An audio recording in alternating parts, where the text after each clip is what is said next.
Hello, everybody. Today we'll be talking about what we go to jail for. Part 1. Yes, what he's Lucifer, you playing go again. first. Assault and battery, murder, robbery, trespassing, breaking and entering. Those are the main things that I know. Things I'd go to jail for. Part 1. What, Stalking, me? Right hand? breaking and you can if you wanna, but breaking and Trying to get them. entering, I was checking to see viewers. if there's anything. Let's just redo what I did, what would get me in jail. Arson, breaking and entering, stalking, living in people's walls.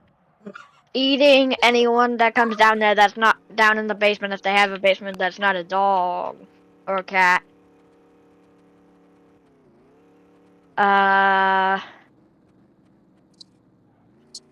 Stealing money from the bank. I know another thing I would do. What? Tax fraud. Tax fraud, robbery, Our murder. places already do all this stuff. Do you commit tax fraud? Lucifer does. Nice. He got citizenship somehow.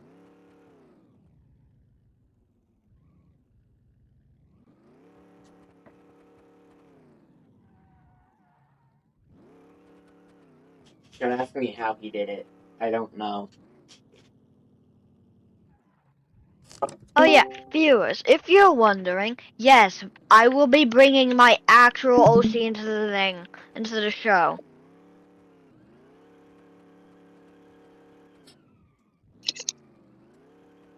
What would you do if you just saw a car rolling down this?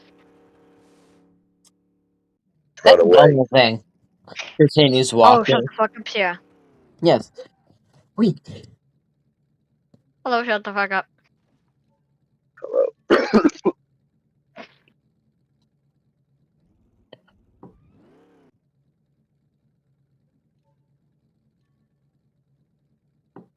I think the only thing,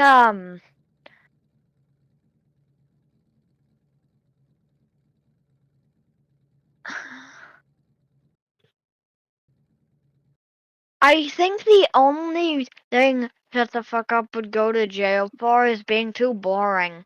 Yes. He gets the worst, the most boringest crime. He breaks boring crimes in the in on Earth, but he breaks more dimensional crimes than anything.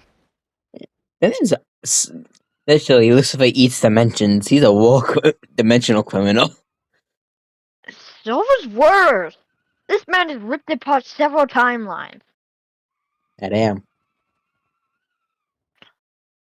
That's how you tell someone's stronger than Lucifer. If they can tear apart timelines/realms with just a single snap. For now. When the sword deals happens, then they'll be Yeah. equal strength. Which, when I'm still confused on when we're gonna do that. I don't know.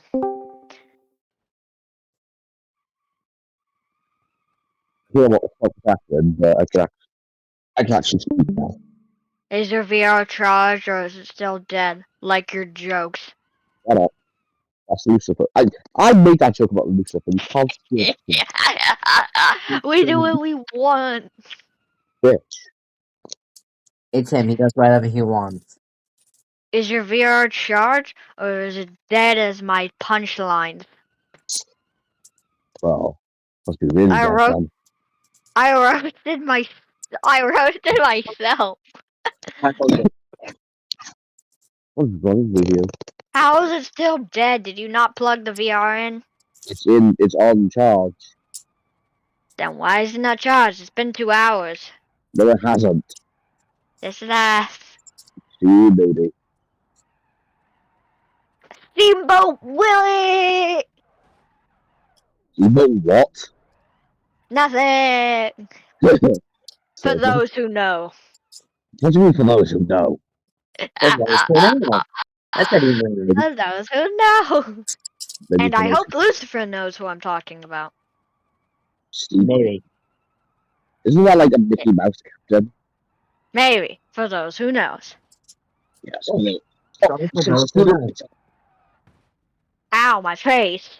Haha. Ow, my spleen. If you were in this car, I'd floor it and murder us both.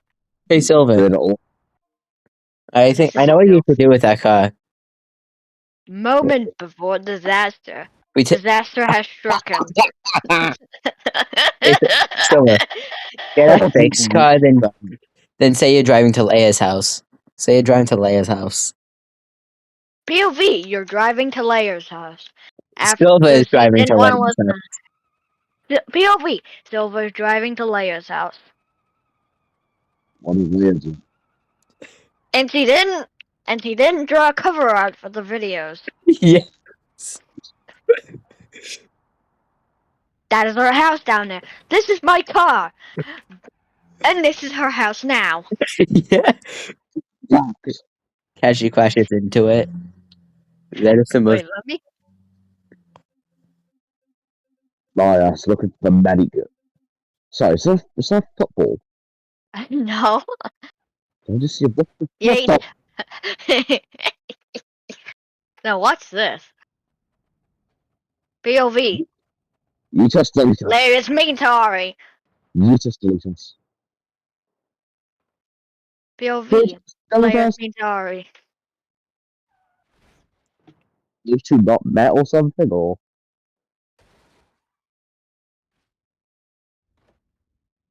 grab the tire. This is what POV, the timeline after before me and Lucifer meet. It's like, we must speed this up.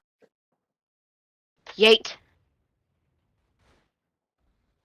The timeline breaking because Lucifer wasn't supposed to meet for another 2 years. Ah! Imagine the survival rate for this. Wouldn't it be 0? Negative one. Negative one. No. Besides, if it was us, wait, Then plot R. survival rate for us will be a 100%. Because we can't die. Yes. That's accurate. Wait, I want to hear a dark joke. What? Why did America name 911 their emergency number when that's when they lost their 2 towers? 9/11 joke. I got three dark humor jokes. Also, I give a blind nut. Told him it was time. I thought of something. Lucifer, shut up and let him speak his lines. I'm curious. Yes. I give a blind kid a gun. I told him it was a hairdryer.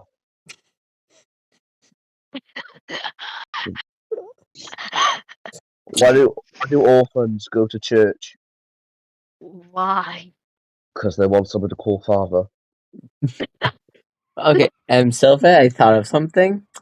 Yeah. I feel like you would be able to like crash a car while not even be even close to it, or even using your powers. I'd still fucking crash. I'd be like the SCP scientist that if he gets into a car, he can make the car do impossible things. Yes, literally, the car would be gone the minute you go to the other side of the earth. It's already gone. By the second Silver River touches the car, the whole thing fucking blows up. Yes. It's like, nah, I'll save you the trouble. Ooh. Let it even spell it out. Lucifer is at least a little bit responsible. No, I want the trouble. Besides that, he's What's that? bored. Thing that Dr. Wright is not allowed to do at the Foundation. Dr. Bright is not allowed to interact with Dr. Clef without the presence of a responsible administrator. After an ordinary lunch meeting between the two doctors resulted in a dozen casualties, several containment breaches, and a glob of mashed potatoes stuck to the ceiling that won't budge no matter how hard the cleaning staff scrubs, it was decided that the two should not be in the same room without adequate supervision. There have been some follow-up questions, mainly from Bright and Clef, about who counts as adequate supervision, so let's clarify.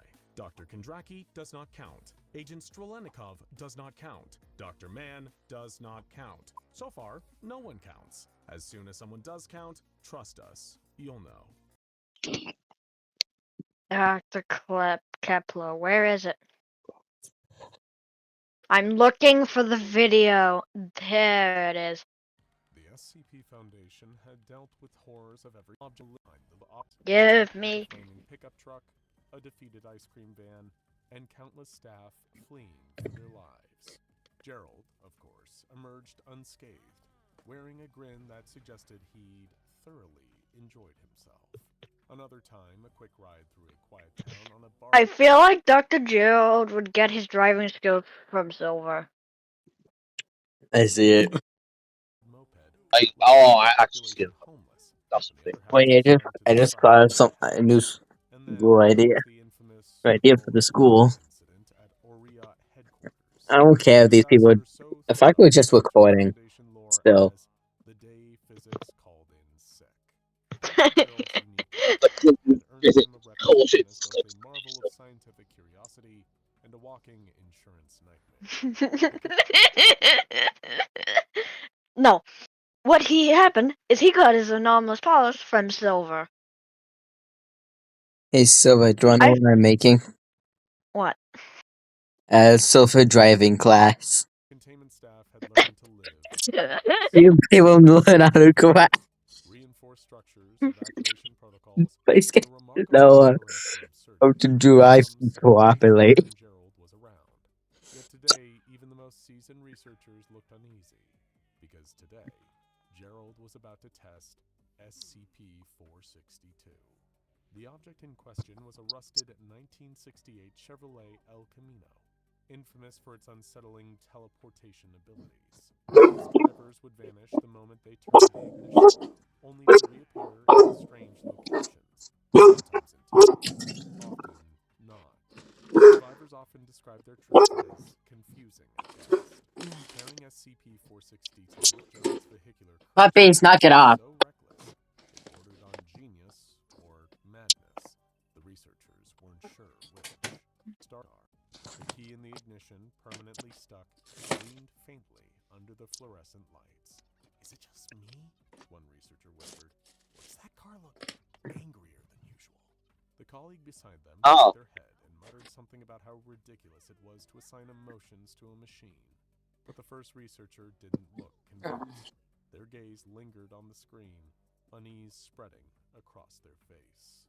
They gestured to the observation monitor, where Gerald was strolling toward the chamber with the carefree air of a man who had never personally witnessed the carnage he caused.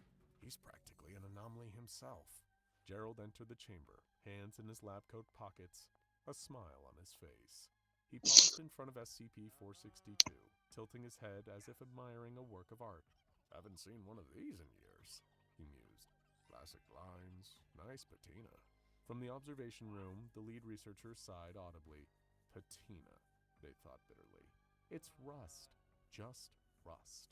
Unbothered, Gerald ran his hand along the hood, leaving a streak in the layer of grime. Feels solid, he said, his voice carrying through the intercom. Now let's see what she's got. The room fell silent as Gerald opened the driver's side door. The creak of the hinges sounded unnervingly like a groan. The researchers exchanged glances. That's normal, right? Someone asked. Nobody answered. Gerald climbed into the seat, which let out a faint wheeze as it sagged under his weight. He adjusted the rearview mirror with a casual flick, despite the fact that the chamber was empty behind him. Then he tapped the dashboard, gave the horn a light press, and nodded approvingly. Good acoustics, he said. The researchers in the observation room held their breath. One of them mumbled something about how relaxed Gerald always looked, even in the face of certain chaos. Another, without lifting their eyes from the monitor, said quietly, That's because he's the only one who ever survives. Gerald reached for the ignition, the key almost daring him to proceed. With the exaggerated confidence of someone about to unleash mayhem, Gerald turned the key. For a moment, nothing happened. The El Camino sat there, silent and unassuming. Then, without warning, the engine roared to life. The sound was unnatural, less car starting and more angry mechanical deity awakening from an eons-long slumber. The air in the chamber grew heavy, vibrating with an ominous hum. The fluorescent lights flickered erratically, as if the car was pulling energy directly from the facility itself. And then, the El Camino vanished. It did not fade or teleport quietly. It blinked out of existence with a deafening pop, leaving behind a rush of displaced air that sent loose papers flying across the observation room. The researchers barely had time to react before the car reappeared, suspended upside down in the corner of the chamber. Gravity caught up, and the car crashed to the floor with a resounding clang. The impact reverberated through the room, sending cracks racing across the reinforced concrete walls. The Camino idled briefly, as if considering its next move before vanishing again. What the? Where did it go? Someone shouted. Monitors flickered, struggling to keep up with the car's erratic teleportation. It reappeared moments later outside the chamber, perched precariously on a guardrail overlooking the facility's cafeteria. A nearby tree spontaneously combusted. Flames licked upwards as the car disappeared again, reappearing inside the chamber for a fraction of a second, before vanishing once more. Each teleportation left behind its own absurd brand of destruction. A chair in the observation room inexplicably lost one of its legs, collapsing to the floor. A crack snaked up the chamber's back wall, chunks of concrete falling in its wake. One unlucky researcher stared in horror as their clipboard disassembled itself in their hands, screws and hinges flying off as if propelled by an invisible force. The El Camino reappeared once more, this time in the chamber's center. Its tires screeched against the floor as it skidded to a stop. The reinforced walls groaned under the strain, an ominous crack that made everyone in the observation room wince. Gerald gave the dashboard a thoughtful tap. Then he looked up at the observation window, his expression alight with curiosity. "Hey!" he called, loud enough to cut through the commotion. "What happens if I press the horn?" "Don't!" the lead researcher started, but it was too late. Gerald pressed the horn. The sound that erupted was not a honk. It was a piercing, otherworldly wail that rattled the entire facility. Lights pulsed violently while the El Camino shuddered, glowing faintly red as though building up an impossible amount of energy. For a moment, it was suspended a few feet off the ground, spinning lazily like a bizarre mechanical top. Then, with a final screech, the car launched itself into the ceiling. Concrete cracked and splintered as debris rained down. The El Camino hung there for a moment, defying all logic, before crashing back to the floor in a heap of mangled metal and smoke. The engine sputtered once, twice, and then went silent. The room was eerily quiet, save for the faint hiss of steam escaping from the wreckage. Gerald stepped out, brushing soot from his lab coat. He looked up at the observation window, flashing a thumbs up. "Smooth ride," he said brightly. "When's the next test?" The researchers did not respond. Most were still frozen in place, staring at the wreckage with wide-eyed disbelief. A fire had broken out in one corner of the chamber, and the walls were now spiderwebbed with cracks. Somewhere in the distance, an alarm was blaring. The lead researcher pinched the bridge of their nose and sighed. "Get a containment team," they muttered, "and someone lock that man out of the garage." The mangled remains of SCP-462 were carted off in a series of reinforced crates, each one groaning under the weight of twisted metal and anomalous spite. The researchers stood in silence, watching as the wreckage was wheeled away like the aftermath of a failed magic trick. Gerald, of course, had already moved on. "Well," he said, dusting off his hands, as though he'd just finished a casual chore. "What's next?" The lead researcher didn't look up from their clip. That is funny. Basically, just you in another form. Yeah. I feel like if Silva walked in that room, I think the car would just blow up because the anomalous powers would interfere with each other and then combust. It's the bus. You're an idiot. No, So are you. the second it's like fire hitting combustible stuff. So, gasoline. gasoline, yeah. It's like that, but with powers. I see. Silver's powers is the flame, and the SCPs are the gasoline. Second Silver walks in, the entire room blows up. They had the tired, haunted expression of someone who had seen one too many of Gerald's successes. Next, they said flatly, we test SCP-682. The reaction from the room was immediate. Pens dropped, whispers broke out, and one junior researcher actually fainted. SCP-682 wasn't just a Keter class anomaly. It was the stuff of Foundation nightmares. A colossal reptilian monstrosity with a burning hatred for all life and a stubborn refusal to stay dead. Pairing it with Gerald felt less like... Hey, Lucifer, that's you! How's that me? Because you're ugly. Yep. Shut up. You can't be saying anything. It means you don't want to die no matter how many times the universe throws death at you. You don't want to die. You're so stubborn. Lucifer's the type of motherfucker that'll say that no, I'm busy. Point of containment to, not make things worse, someone muttered. The lead researcher ignored them, flipping through a clipboard as they continued. The test will take place in Containment Area 7C. Gerald will be operating a specially designed vehicle equipped with enhanced safety measures. It wasn't clear if the safety measures were for Gerald or the research team. The testing chamber for SCP-682 resembled a work of art, or a desperate prayer, depending on who you asked. Reinforced steel walls stood over 20 feet high, each one lined with enough acid-resistant plating to survive a direct hit from an armored vehicle. Every corner was bristling with redundancies, hydraulic traps, chemical dispersal units, and automated restraints designed to respond faster than human reflexes. Yet, as the final checks were completed, nobody in the observation room seemed particularly reassured. SCP-682 was wheeled into the chamber on a reinforced transport rig. Even restrained, it exuded hostility. Its massive body covered in jagged scales, twisted and flexed against the harness with a strength that made the steel groan audibly. Its claws scraped against the floor, leaving deep gouges in the reinforced surface. But it was the eyes, sharp, yellow, and burning with malice, that made the room go silent. When those eyes locked onto Gerald, SCP-682 let out a low, guttural snarl that seemed to vibrate through the walls. The sound was unlike anything the researchers had heard before. It wasn't just angry, it was personal. Is it glaring at him? One of the junior researchers asked, their voice trembling. Looks that way, someone muttered. From the observation window, Gerald seemed entirely unbothered. He stood next to his vehicle, a custom-built, reinforced monstrosity of a car that looked like it had been designed by a committee of paranoid engineers. The vehicle bristled with protective measures, from reinforced steel plating to automated acid dispersal systems. Its wheels alone looked capable of withstanding a small explosion. Big guy, isn't he? Gerald remarked, gesturing towards SCP-682. His voice carried through the intercom as cheerful and nonchalant as ever. You sure this thing isn't overhyped? SCP-682 slammed its tail against the transport rig with enough force to dent the steel.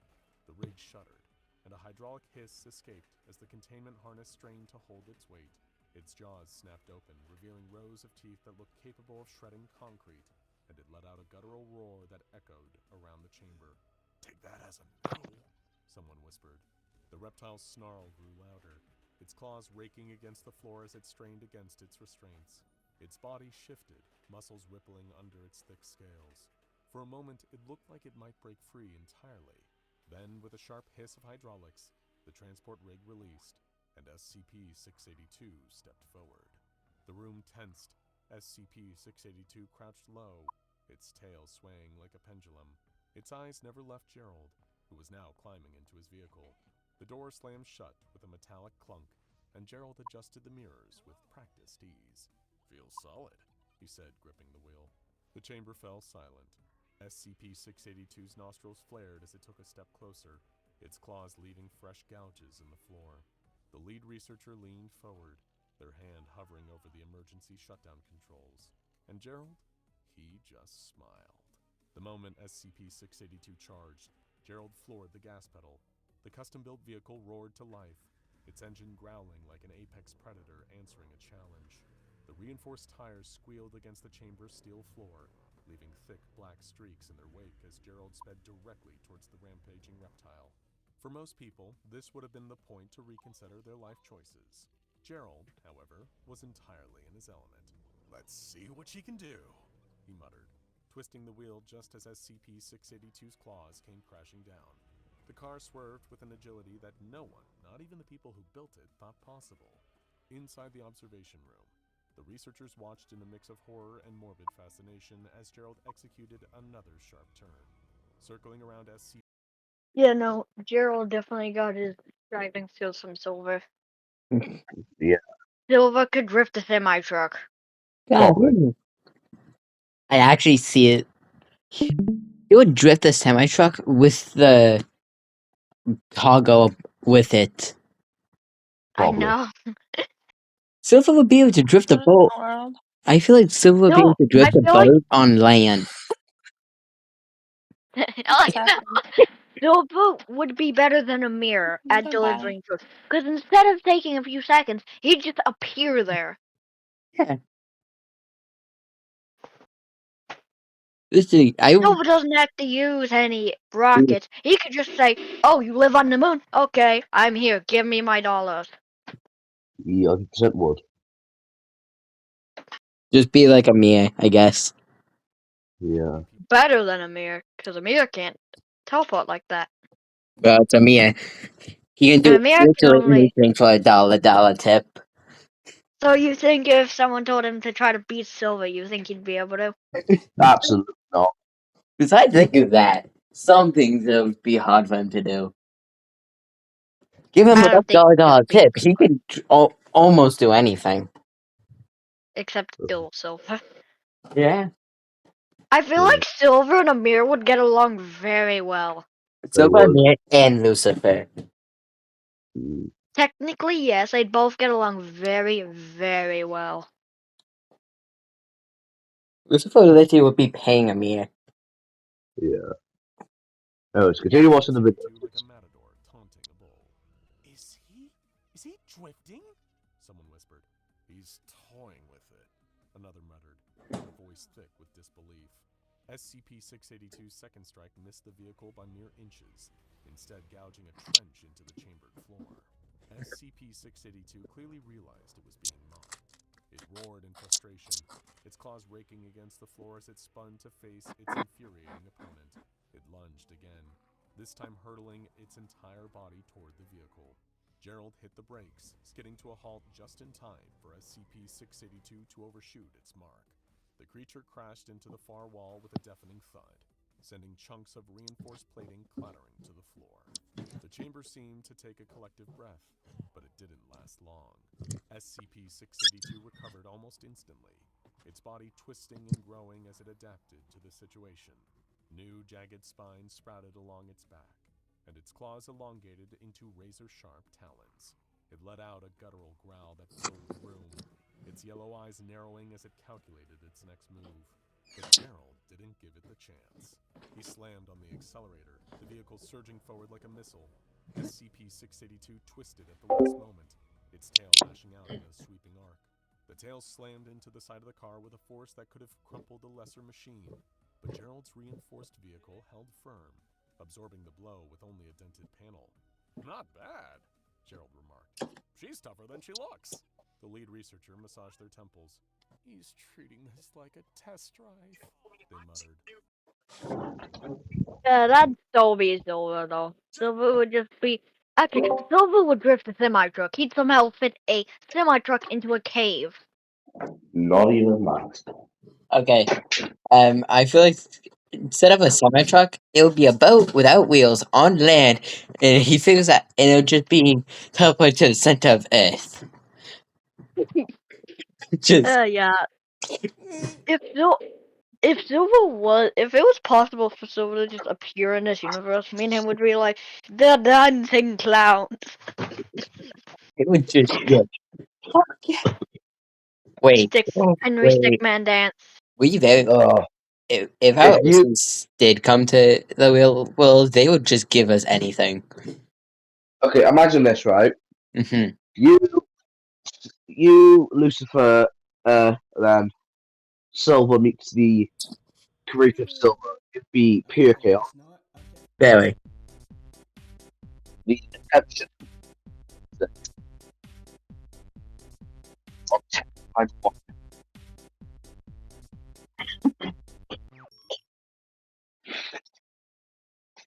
Do you know what I just realised? You all What? have main characters. I just have like ones I already know of. Mm-hmm. I haven't actually made like an actual like Lucy. yeah. I just like Been going off of characters that have been made. yeah. You know something funny? What? Silva wasn't actually my first OC. Uh, Like what? remember way back in our first rounds of videos, What you and where me? like a few weeks after we met, I mentioned the name Amber in one of the videos. Oh yeah. You were on about and then for years for then like I don't know, Amber maybe was my 2 first years, OC. 2 months afterwards, we did that video where we just like kept hopping through dimensions, and I was like, Yeah. I And I remember that. mentioned Amber. Amber was my first OC. I actually have never even found an avatar of her. I kind of forgot about Amber. I need to create one. And Lucifer, you there still? Yeah. You know how strong Silver is? And Yeah. Silver and Lucifer? Yeah. Double that by 1 quadrillion. God damn. You know. That's how strong Amber is. What about Rainbow Man? Rainbow Man is not even close to Amber's power. Literally. Make me want to go fucking create someone.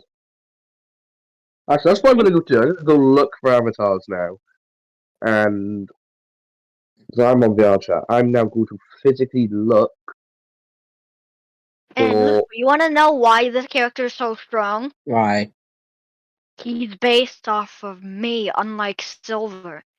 Silver was based off of my bipolarness. Ember was literally just another me that I created, just with the overseer abilities. So, no matter how strong of a character you get, you can never beat something that can literally just snap every being out of existence. No matter how strong they are. I'm now going to create a person that is physically like someone. I don't want to do gold because gold, even though gold is not powerful, I've already used gold. I don't want to use gold again.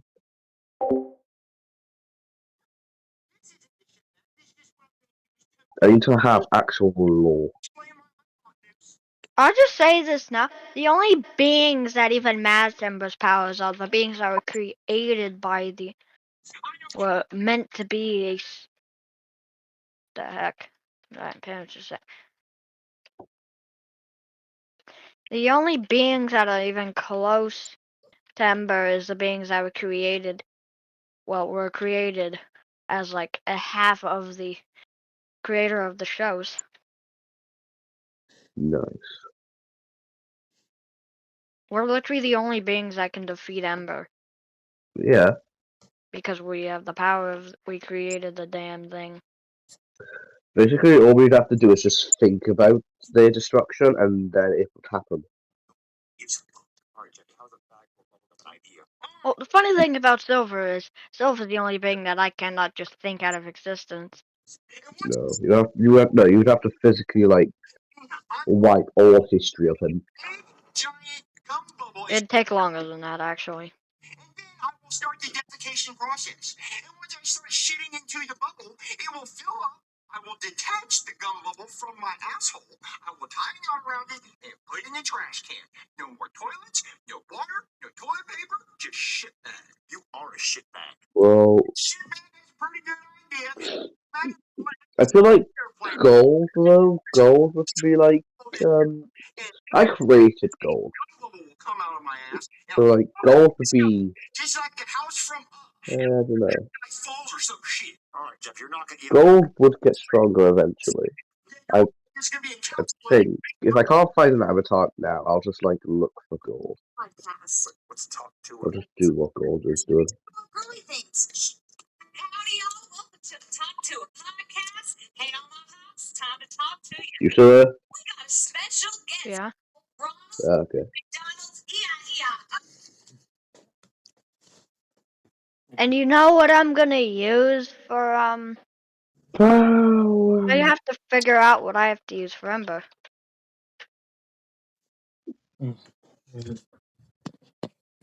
I could use I'm just wait a minute. No, Red Bear was the original thing for Ember. We use Fredbear then. No, Red Bear. I used Red Bear. Oh, Red Bear. Yeah, no, I used Red Bear for like the thing he possessed. So is Ember like a girl or a boy? Boy. Mainly because he's based off of me. Because Ember sounds like more of a girl name. Yes. Well, Ember's a fake name because I haven't really, thought of a name. I just always just either called him. And every time I've bring him up in like gotcha videos, I've just referred to him as me. Well, that's fair, like, because you don't know.